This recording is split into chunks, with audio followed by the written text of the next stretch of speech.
Hello दोस्तों, स्वागत है आपके अपने YouTube channel Target Civil Services में। तो आज है 14 जनवरी और 14 जनवरी से जितने भी करेंट अफेयर्स के क्वेश्चन बनने वाले हैं, सारे क्वेश्चन को इस लेक्चर में हम डिस्कस करने वाले हैं। और साथ ही दोस्तों, आज से हम आपके लिए एक बहुत ही इंपॉर्टेंट सीरीज लेके आ रहे हैं जिसमें हम बात करेंगे डेली जीके तड़का की। तो आपके लिए यहाँ पे दोस्तों डेली स्टैटिक जीके के क्वेश्चन करेंगे।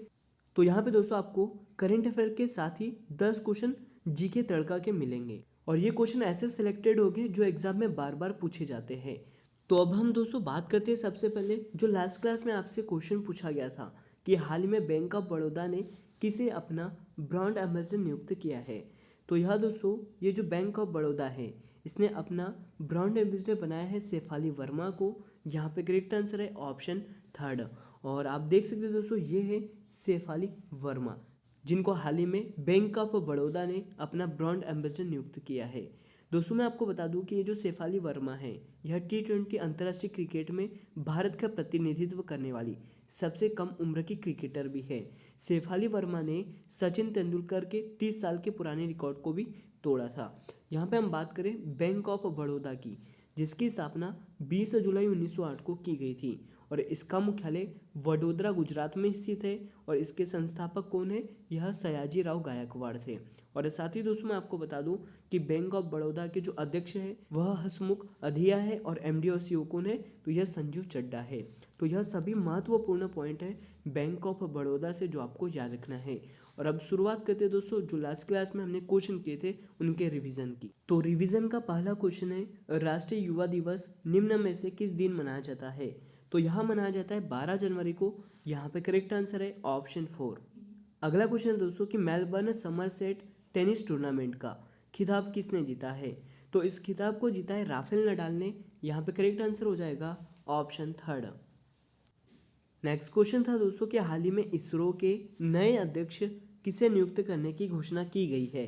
तो यह घोषणा की है एस सोमनाथ को। तो करेक्ट आंसर है यहाँ पे ऑप्शन 2। अगला क्वेश्चन है दोस्तों कि चंपा नाम से किस मशहूर कन्नड़ लेखक और प्रोफेसर का हाल ही में निधन हो गया है? तो यह निधन हुआ है दोस्तों चंद्रशेखर पाटिल का, जो कि एक प्रोफेसर थे। करेक्ट आंसर है यहाँ पे ऑप्शन 1।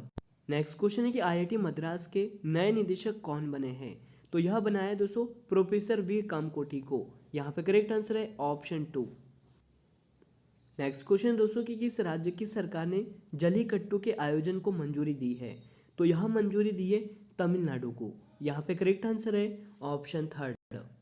और रिवीजन का लास्ट क्वेश्चन है कि राष्ट्रीय बाघ संरक्षण प्राधिकरण की 19वीं बैठक की जो अध्यक्षता है वो किसने की है? तो इसकी अध्यक्षता की है दोस्तों भूपेंद्र यादव ने। यहाँ पे करेक्ट आंसर है ऑप्शन 4। तो दोस्तों हमने लास्ट क्लास में जितने भी क्वेश्चन किए थे उनका रिवीजन कर लिया है और अब शुरुआत करते हैं आज के करंट अफेयर्स की। और अब दोस्तों शुरुआत करते हैं आज के करंट अफेयर्स की। तो आपके लिए पहला क्वेश्चन है कि हाल ही में हेनले पासपोर्ट इंडेक्स 2022 की पहली तिमाही के अनुसार भारत का स्थान कौन सा रहा है? तो दोस्तों मैं आपको बता दूं कि हेनले पासपोर्ट इंडेक्स 2020 में यह जो पहली तिमाही है इसके अनुसार भारत की जो रैंक रही है वो 83वीं है। तो यहाँ पे करेक्ट आंसर हो जाएगा ऑप्शन थर्ड। तो मैं आपको बता दूं कि हेनले पासपोर्ट ने 2022 की पहली तिमाही के लिए पासपोर्ट रैंकिंग जारी की है। 2021 की तुलना में इस तिमाही में भारत की पासपोर्ट शक्ति में सुधार हुआ है और भारत दोस्तों अब हेनले पासपोर्ट इंडेक्स की जो रैंक है इसमें 83वें स्थान पर है। ये जो भारतीय पासपोर्ट है यह अब 60 देशों में वीज़ा मुफ्त पहुंच की अनुमति भी देता है।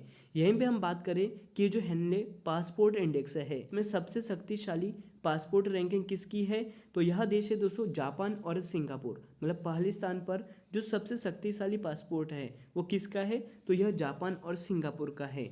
सेकंड नंबर पे बात करें दोस्तों तो यह जर्मनी और दक्षिण कोरिया का है। और थर्ड नंबर पर है फिनलैंड, इटली, लग्जमबर्ग और स्पेन है। और यहीं पे हम दोस्तों बात करें कि सबसे कमज़ोर जो पासपोर्ट रैंकिंग है में तो यह अफगानिस्तान है जिसकी रैंक कौन सी है? तो 111वीं है। तो याद रखना ये सभी महत्वपूर्ण पॉइंट है हेनले पासपोर्ट इंडेक्स 2022 से जो आपको याद रखना है कि पहली तिमाही के अनुसार जो भारत का स्थान है वो कौन सा है? तो यह 83वां है। और अब चलते हैं अगले क्वेश्चन की ओर। आपके लिए अगला क्वेश्चन दोस्तों कि यूनेस्को ने भारतीय धरोहर का विवरण निम्न में से किस भाषा में छापने की सहमति दे दी है? तो यह सहमति दी है हिंदी में। करेक्ट आंसर है ऑप्शन थर्ड। तो मैं आपको बता दूं कि विश्व हिंदी दिवस पर संयुक्त राष्ट्र शैक्षणिक, वैज्ञानिक एवं सांस्कृतिक संगठन मतलब यूनेस्को ने अपनी वेबसाइट पर भारत के विश्व धरोहर स्थलों का हिंदी विवरण जारी करने का निर्णय किया है। यहीं पे दोस्तों विश्व हिंदी दिवस के मौके पर विदेश मंत्रालय की तरफ से एक कार्यक्रम आयोजित किया गया, जिसमें विदेश राज्य मंत्री मीनाक्षी लेखी ने कार्यक्रम की अध्यक्षता की। तो याद रखना यहाँ पे करेक्ट आंसर क्या हो गया, ऑप्शन थर्ड हिंदी। यहीं पे हम बात करें दोस्तों हिंदी दिवस की कि विश्व में हिंदी दिवस 10 जनवरी को मनाया जाता है। यहीं पे हम बात करें दोस्तों कि राष्ट्रीय हिंदी दिवस कब मनाया जाता है, तो यह 14 सितंबर को मनाया जाता है। ये दोनों डेट आपको याद रखनी है। और यहाँ पे हम दोस्तों बात कर रहे हैं यूनेस्को की, तो यूनेस्को को थोड़ा डिटेल में समझ लेते हैं। तो यूनेस्को का जो मुख्यालय है वो पेरिस फ्रांस में स्थित है और इसका जो गठन है वो 16 नवंबर 1945 को किया गया था। दोस्तों मैं आपको बता दूं कि यूनेस्को का जो मुख्य उद्देश्य है वो क्या है, तो शिक्षा, प्रकृति तथा समाज विज्ञान, संस्कृति और संचार के माध्यम से अंतर्राष्ट्रीय शांति को बढ़ावा देना है। और साथ ही दोस्तों आपको याद रखना है कि भारत में कुल 40 विश्व धरोहर स्थल भी है। ये महत्वपूर्ण पॉइंट है दोस्तों जो आपके एग्जाम में पूछे जा सकते हैं। और अब चलते हैं अगले क्वेश्चन की ओर। आपके लिए अगला क्वेश्चन है कि ऑस्ट्रेलिया में एडिलेड इंटरनेशनल डबल्स ट्रॉफी किसने जीती है। तो इस ट्रॉफी को जीत लिया है रोहन बोपन्ना और रामकुमार रामनाथन ने। करेक्ट आंसर हो जाएगा यहाँ पे ऑप्शन 1। और आप देख सकते हो दोस्तों ये है रोहन बोपन्ना और रामकुमार रामनाथन, जिन्होंने ऑस्ट्रेलिया में एडिलेड इंटरनेशनल डबल ट्रॉफी जीती है। तो टेनिस में रोहन बोपन्ना और राजकुमार रामनाथन ने 9 जनवरी 2022 को ऑस्ट्रिया में एडिलेड इंटरनेशनल डबल्स ट्रॉफी जीत ली है। दोस्तों यहाँ पे मैं आपको बता दूं कि यह रोहन बोपन्ना का 20वां एटीपी डबल्स खिताब है और रामकुमार का पहला खिताब था। और यहाँ पे हम दोस्तों आपको बता दें कि इन्होंने पुरस्कार राशि के रूप में 18,700 अमेरिकी डॉलर प्राप्त किए और साथ ही प्रत्येक ने 250 रैंकिंग अंक अर्जित भी किए हैं। तो याद रखना यहाँ पे करेक्ट आंसर क्या हो गया, ऑप्शन 1 रोहन बोपन्ना और रामकुमार राथन। और अब चलते हैं अगले क्वेश्चन की। और आपके लिए अगला क्वेश्चन दोस्तों कि हाल ही में अंतर्राष्ट्रीय मुद्रा कोष का मुख्य अर्थशास्त्री किसे नियुक्त किया गया है। तो यह नियुक्त किया है पियरे ओलिवियर गोरेचंस को। यहाँ पे करेक्ट आंसर है ऑप्शन 1। तो दोस्तों आपको याद रखना है यहाँ पे कि ये जो अंतर्राष्ट्रीय मुद्रा कोष है इसके नए मुख्य अर्थशास्त्री किसे नियुक्त किया है, तो यह पियरे ओलिवियर गोरेचंस को किया है। और आप देख सकते हो दोस्तों ये है पियरे ओलिवियर, जिन्होंने किसका स्थान लिया है, तो गीता गोपीनाथ का स्थान लिया है। यहीं पे हम दोस्तों बात करें, ये जो पियरे ओलिवियर है यह वर्तमान में कैलिफोर्निया विश्वविद्यालय में Clausen center for international business and policy के निदेशक है। पियरे ओलिवियर दोस्तों एक फ्रांसीसी नागरिक है। यहाँ पे हम दोस्तों बात कर लेते हैं अंतर्राष्ट्रीय मुद्रा कोष की, मतलब IMF की। तो यह एक अंतर्राष्ट्रीय वित्तीय संस्थान है जिसकी स्थापना 1944 में की गई थी। और दोस्तों यह प्रभावी कब से हुआ, तो 1945 से। और IMF का जो मुख्यालय है वो वाशिंगटन DC में स्थित है। और इस संस्था में दोस्तों कितने देश शामिल है, तो 190 देश शामिल है। और यह अंतर्राष्ट्रीय मौद्रिक प्रणाली का निरीक्षण करता है और सदस्य देशों की आर्थिक एवं वित्तीय नीति की निगरानी भी करता है। तो याद रखना है दोस्तों IMF का उद्देश्य भी जो इम्पोर्टेंट है आपके एग्जाम पॉइंट ऑफ व्यू। और अब चलते हैं अगले क्वेश्चन की ओर। क्वेश्चन है कि विद्युत ऊर्जा कंपनी अडानी पावर के नए CEO कौन बने हैं। तो यह दोस्तों बन गए Sher Singh Bikhyaliya. Correct answer है यहाँ पे ऑप्शन 1। तो दोस्तों मैं आपको बता दूं कि अडानी पावर के निदेशक मंडल ने शेर सिंह बी खालिया को CEO के रूप में नियुक्त किया है। यह दोस्तों किसका स्थान लेने वाले हैं, तो विनीत जैन की जगह लेने वाले हैं। यहीं पे हम बात करें जो हाल ही में कुछ नए CEO नियुक्त किए गए थे, जैसे कि बात करें ऊर्जा दक्षता सेवा की, जिसकी नई CEO दोस्तों कौन बनी है, तो यह राधिका झा बनी है। और यहीं पे मैं आपको बता दूं कि भारतीय मूल की महिला को फ्रांस की लग्जरी कंपनी शनेल की ग्लोबल CEO बनाया गया है, जिनका नाम है लीना नायर। यहीं पे दोस्तों मैं आपको बता दूं कि ये जो बावेरियन मोटर वर्कर्स मतलब BMW है, इस कंपनी के CEO कौन है, तो यह दोस्तों हेराल्ड इलीसन है। यहीं पे हम बात करें बजाज ऑटो के CEO की, तो जो कि राजू बजाज है। और गूगल एवं अल्फाबेट कंपनी के CEO कौन है, तो यह सुंदर पिचाई है। तो यह महत्वपूर्ण पॉइंट है दोस्तों सभी CEO से जो एग्जाम में पूछे जा सकते हैं। तो याद रखना यहाँ पे करेक्ट आंसर हो गया कि विद्युत ऊर्जा कंपनी अडानी पावर के नए CEO कौन बने हैं, तो यह शेर सिंह बी ख्यालिया बने हैं। करेक्ट आंसर हो गया यहाँ पे ऑप्शन 1। और अब चलते हैं अगले क्वेश्चन की ओर। और आपके लिए अगला क्वेश्चन दोस्तों कि आईपीएल के टाइटल स्पॉन्सरशिप के लिए अगले 2 वर्ष के लिए निम्न में से किस कंपनी ने समझौता किया है। तो यह समझौता किया है टाटा ग्रुप ने। यहाँ पे करेक्ट आंसर है ऑप्शन 1। तो चाइनीज मोबाइल कंपनी वीवो को हटाकर टाटा ग्रुप आईपीएल का अब नया टाइटल स्पॉन्सर बन गया है। दोस्तों मैं आपको बता दूं कि टाटा ग्रुप ने आईपीएल के साथ बतौर टाइटल स्पॉन्सर 2 साल के लिए करार किया है। पीटीआई ने सूत्रों के हवाले से बताया कि टाटा ग्रुप दोनों साल के लिए करीब 670 करोड़ रुपए बीसीसीआई को भुगतान करेगा। वहीं दोस्तों वीवो टर्मिनेशन के तौर पर 454 करोड़ रुपए का भुगतान करेगा। इसी तरह दोस्तों बीसीसीआई की अगले 2 साल में 1124 करोड़ रुपए की कमाई होगी। तो याद रखना यहाँ पे करेक्ट आंसर हो गया ऑप्शन 1। टाटा ग्रुप ने अब क्या किया है, आईपीएल के टाइटल स्पॉन्सरशिप के लिए अगले 2 वर्ष के लिए यह समझौता कर लिया है। और आपके लिए अगला क्वेश्चन दोस्तों कि हाल ही में अली खान इस्माइल लोग किस देश के प्रधानमंत्री के रूप में नॉमिनेट किए गए हैं। तो इन्हें नॉमिनेट किया है कजाकिस्तान के प्रधानमंत्री के रूप में।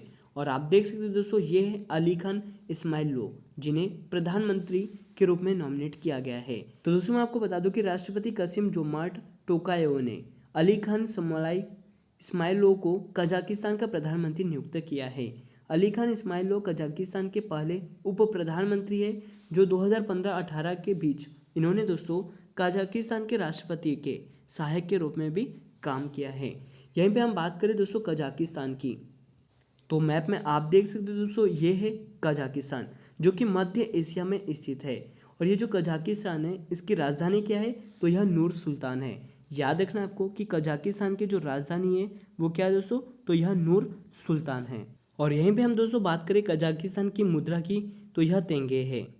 और आपके लिए अगला क्वेश्चन दोस्तों कि जल मेट्रो परियोजना वाला भारत का पहला शहर कौन सा बन गया है। तो यह बना है कोची। करेक्ट आंसर है यहाँ पे ऑप्शन 2। तो दोस्तों मैं आपको बता दूं कि कोचिन शिपयार्ड लिमिटेड द्वारा निर्मित की जा रही 23 बैटरी से चलने वाली इलेक्ट्रिक नौकाओं में से दिसंबर 2021 में पहली नाव के लॉन्च के बाद जल मेट्रो परियोजना वाला भारत का पहला शहर बन गया है, जिसका नाम क्या है, तो यह मुजीरस है।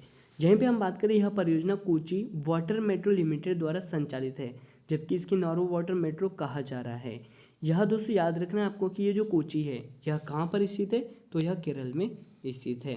तो करेक्ट आंसर क्या हो गया यहाँ पे ऑप्शन 2 कोची। मतलब जल मेट्रो परियोजना वाला भारत का पहला शहर कौन सा बना है, तो यह कोची बन गया है। और अब चलते हैं अगले क्वेश्चन की ओर। और आज का लास्ट क्वेश्चन है आपके लिए कि हाल ही में नीदरलैंड के चौथी बार प्रधानमंत्री कौन बने हैं। तो दोस्तों मैं आपको बता दूं कि नीदरलैंड के जो चौथी बार प्रधानमंत्री है वो बनाया गया है मार्क रूटे को। करेक्ट आंसर है यहाँ पे ऑप्शन 2। और आप देख सकते हैं दोस्तों ये है मार्क रूटे, जिन्हें नीदरलैंड के चौथी बार प्रधानमंत्री बनाया गया है। यहाँ पे हम बात करें नीदरलैंड की, जो कि यूरोपीय महाद्वीप में स्थित है। नीदरलैंड की राजधानी की बात करें तो यह है दोस्तों एम्स्टर्डम। और यहीं पे हम बात करें मुद्रा की, तो यह है यूरो। और नीदरलैंड के प्रधानमंत्री कौन है, तो यह बन गया है दोस्तों मार्क रूटे। नीदरलैंड की जो सबसे लंबी नदी है उसका नाम भी आपको याद रखना है, काफ़ी बार एग्जाम में पूछा गया है, तो यह राइन नदी है। और साथ ही दोस्तों बहुत ही इंपॉर्टेंट ये जो पॉइंट है वो बहुत ही इंपॉर्टेंट है कि अंतर्राष्ट्रीय न्यायालय मतलब इंटरनेशनल कोर्ट ऑफ जस्टिस का जो मुख्यालय है वो कहाँ पर स्थित है, तो यह स्थित है द हेग नीदरलैंड में। ये काफ़ी बार एग्जाम में पूछा गया है, जो आपको याद रखना है। तो करेक्ट आंसर हो गया यहाँ पे कि नीदरलैंड के चौथी बार प्रधानमंत्री कौन बने हैं, तो यह मार्क रूटे बने हैं। और अब दोस्तों बात करते हैं जो आज से आपके लिए सीरीज चालू होने वाली है डेली जीके तड़का की, जिसका डोज 1 हम देखने वाले हैं। यहाँ पे हम दोस्तों डायरेक्टली मतलब 1 लाइनर क्वेश्चन करेंगे और साथ ही उसका आंसर भी जानेंगे। तो आज का जो डेली जीके तड़का है इसमें डोज 1 में पहला क्वेश्चन है आपके लिए कि विद्युत धारा मापने के लिए किस यंत्र का प्रयोग किया जाता है। तो यह प्रयोग किया जाता है अमीटर का। यहाँ पे करेक्ट आंसर है अमीटर। नेक्स्ट क्वेश्चन है कि वायु गति मापने में किस यंत्र का प्रयोग किया जाता है। तो यह प्रयोग होता है दोस्तों एनीमोमीटर का। मतलब ये जो वायु गति है इसको मापने वाला यंत्र कौन सा होता है, तो यह एनीमोमीटर होता है। अगली बात करते हैं वायु की दिशा ज्ञात करने में किस यंत्र का प्रयोग किया जाता है, तो यह विंड वैन का प्रयोग किया जाता है। नेक्स्ट है दोस्तों विभवांतर नापने में किस यंत्र का प्रयोग किया जाता है, तो यह प्रयोग होता है वोल्ट मीटर का। और नेक्स्ट है भूकंप की तीव्रता मापने में किस यंत्र का प्रयोग होता है, तो यह सिस्मोग्राफ का प्रयोग होता है। और अब चलते हैं अगले क्वेश्चन की ओर। शरीर के तापमान मापने में किस यंत्र का प्रयोग किया जाता है, तो दोस्तों मैं आपको बता दूं कि हमारी जो शरीर है इसका टेम्परेचर अगर मापना है तो हम यूज़ करेंगे थर्मामीटर। अगला क्वेश्चन है कि उच्च ताप 1500 डिग्री सेल्सियस से अधिक जो अधिक तापमान है उसे मापना है, तो इसके लिए हम किस यंत्र का प्रयोग करेंगे, तो पायरोमीटर का प्रयोग करेंगे। नेक्स्ट है स्वर्ण की शुद्धता मापने में किस यंत्र का प्रयोग होता है, तो यह प्रयोग किया जाता है दोस्तों कैरोमीटर का। नेक्स्ट है कि हृदय की गति मापने में किस यंत्र का प्रयोग होता है, तो यह प्रयोग होता है स्टेथोस्कोप का। याद रखना आपको कि हृदय की जो ध्वनि है इसको मापने के लिए किस यंत्र का प्रयोग होता है, तो स्टेथोस्कोप का। और आज का डेली जीके तड़का का लास्ट क्वेश्चन है कि रक्तचाप मापने में किस यंत्र का प्रयोग होता है, तो इसमें प्रयोग किया जाने वाला यंत्र उसका नाम क्या है दोस्तों, तो स्फिग्नोमैनोमीटर। याद रखना आपको इसका नाम होता है स्फिग्नोमैनोमीटर। तो डेली जी के तड़का डोज में आज इतना ही दोस्तों। और अब हम बात करते हैं आज के क्वेश्चन ऑफ द डे की। तो आज का क्वेश्चन है दोस्तों आपके लिए कि भारत के 73वें शतरंज ग्रैंड मास्टर कौन बने हैं। इसका सही जवाब आपको कमेंट सेक्शन में देना है। तो आज का लेक्चर यहीं पर एंड होता है। अगर आपको हमारा लेक्चर और आपको हमारी मेहनत अच्छी लगी हो तो इसे लाइक जरूर करें, शेयर भी करें। अगर आप इस चैनल पर नए हो तो इसे सब्सक्राइब भी जरूर करें। Thank you so much guys for watching this video. Bye bye, take care.